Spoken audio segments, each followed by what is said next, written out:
Hello and welcome back to another Unpopular video. Today we are yet again talking about Winter Storm Diaz, but now we are talking about the severe threat, the southern side of this storm as it continues to push across the south. This storm produced tornadoes in Texas yesterday and is now moving into the deep south where we will have yet another tornado threat. So we do have tornado watches in effect for portions of Texas, Louisiana, Mississippi, and Arkansas, as well as flood watches in Louisiana, Mississippi, Alabama, and Tennessee. That is our current hazards from the National Weather Service. So we're going to look here at our Storm Prediction Center outlooks. We're going to start off with our categorical risk. You can see here a enhanced risk is in place for portions of Louisiana, Mississippi, Alabama, and Florida. Slight risks for those same four states, as well as southwestern Georgia, and a marginal risk for the outskirts of the slight risk area. But let's break it down here, starting off with our winds. 30% chance of strong winds, which is above about 60 miles an hour in that enhanced risk area. 30% chance of strong winds. In that slight risk area, 15% chance of strong winds. And in that marginal area, that is 5% chance. Hail, we have a 5% chance across most of that enhanced and slight risk. And then the kicker here, tornado risk. So we have a significant severe risk, which is a 10% chance or more of EF2 plus tornadoes. We have that in our slight risk area, which is a 10% chance of tornadoes, and that is in Louisiana, Mississippi, Alabama, and the panhandle of Florida. So that basically tells us that if tornadoes form in this area, there is a higher likelihood that these are going to be stronger tornadoes, even if they do form. Just baseline, we could be seeing EF2 plus. Then we have 5% risk in this brown area, as well as a 2% in this green area. So let's move on here. Let's actually go back here to our 4-panel. Just in general, the overall severe weather risk, we'll have that for later. Now, here is our Weather Prediction Center's excessive rainfall outlook, where we can see a 20 to 50% chance of exceeding flash flood guidance in portions of Louisiana, Mississippi, and Alabama. And then we have in this yellow 10 to 20% chance in Louisiana, Mississippi, Alabama, Georgia, both Carolinas, Tennessee, and Kentucky. And a marginal 5 to 10% chance in that green color there. I'm not going to list off all the states because there is a lot of them.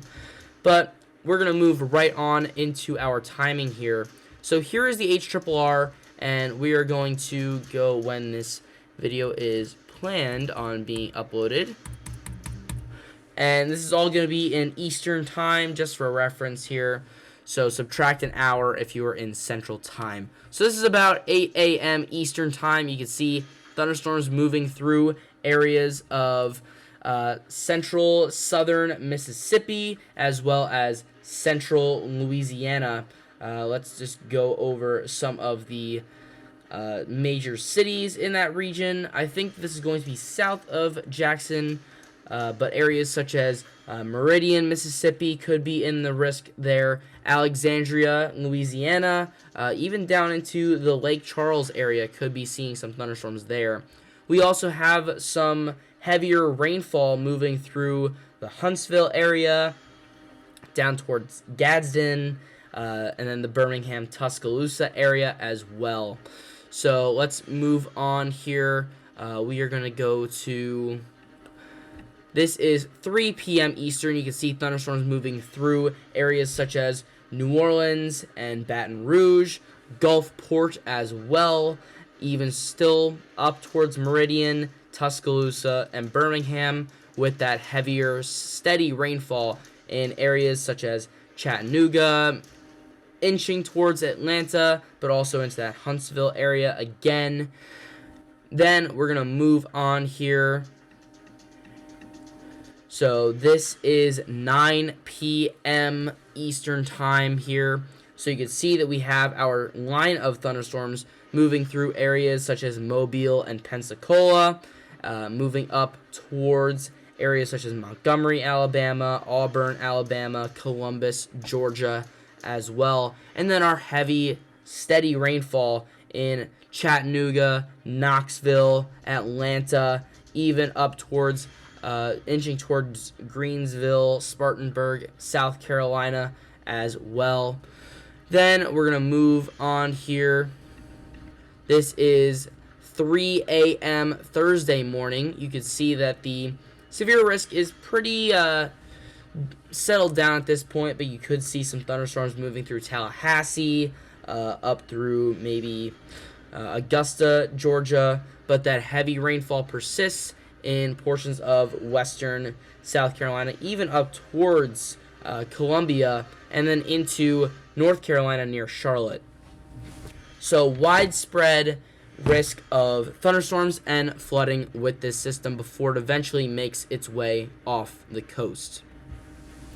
So here is our surface-based CAPE, and this is basically just the fuel for thunderstorms. So we are looking at these yellows here. That is at least 2,000 joules per kilogram, which is very high. And you can see just the flow of that energy into Louisiana, Mississippi, Alabama in that peak time frame. So our peak time frame for those thunderstorms to really form, let's say that starts right around 10 a.m. Wednesday and moving up towards, let's call that 3 to 4 p.m.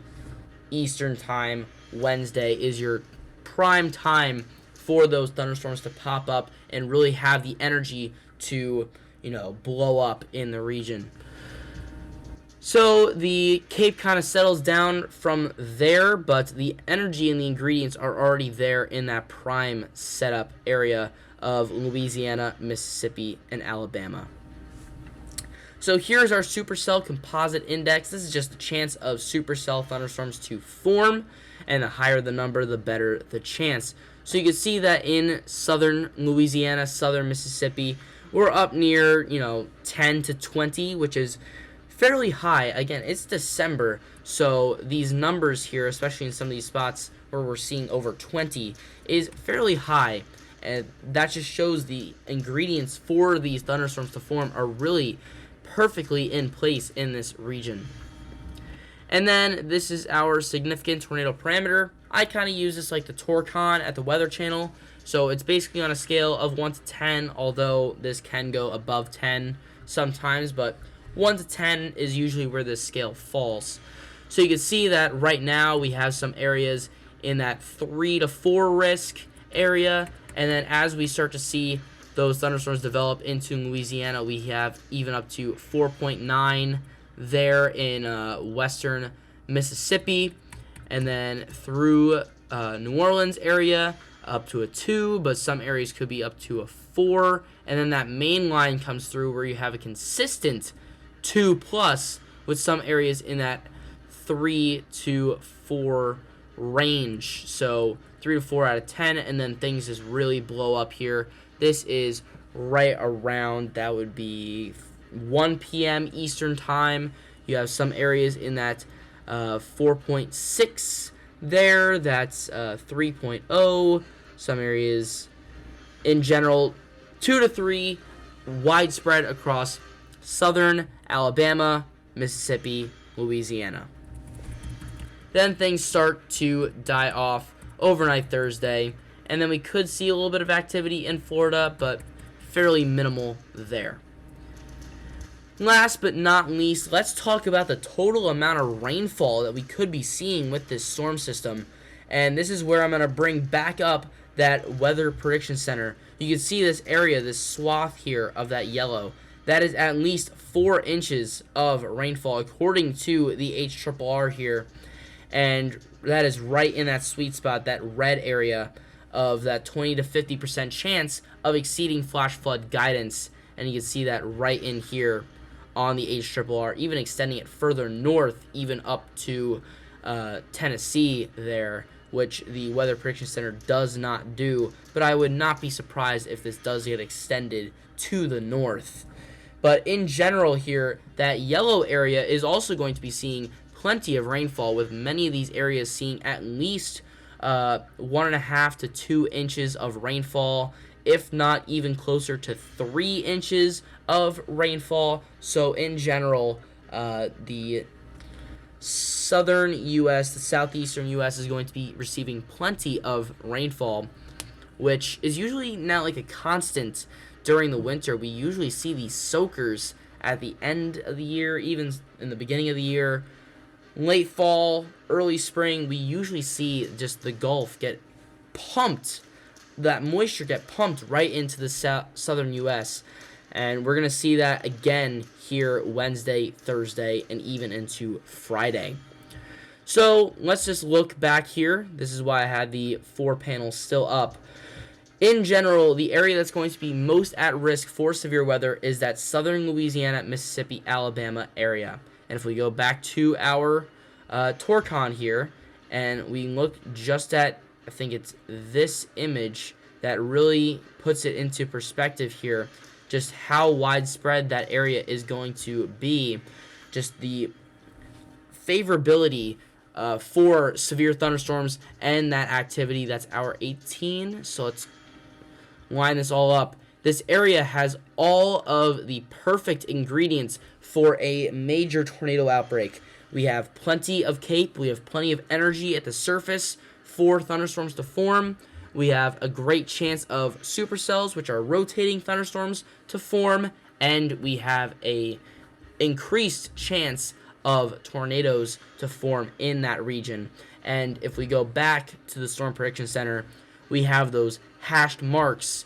That is that significant severe threat. So the likelihood of EF2 plus tornadoes is very likely in this area too, and that is probably because that risk is just, that setup is perfect for stronger tornadoes. So we will have to see how things progress throughout the day on Wednesday, but it is shaping up to be a very significant severe weather threat in the southeastern U.S. So stay safe out there. I know that the southeastern U.S. is not unaccustomed to tornado outbreaks, but they are relatively new at this scale due to climate change. I'm not going to get into it, but we are seeing this area becoming a hotspot for tornadoes now, and this is definitely one of those instances. So stay safe. Put your plan in place if you have one. If you don't, make a plan for Wednesday. But that is all the information that I have for today. Thank you all so much for watching. And if you are looking for winter storm coverage, I have that linked in the cards above, as well as one more video coming out for the eastern part of this storm, as the Northeast will be getting snowfall later this week. So stay tuned for that. But that is all I have for today. Thank you guys for watching, and I'll see you guys next time.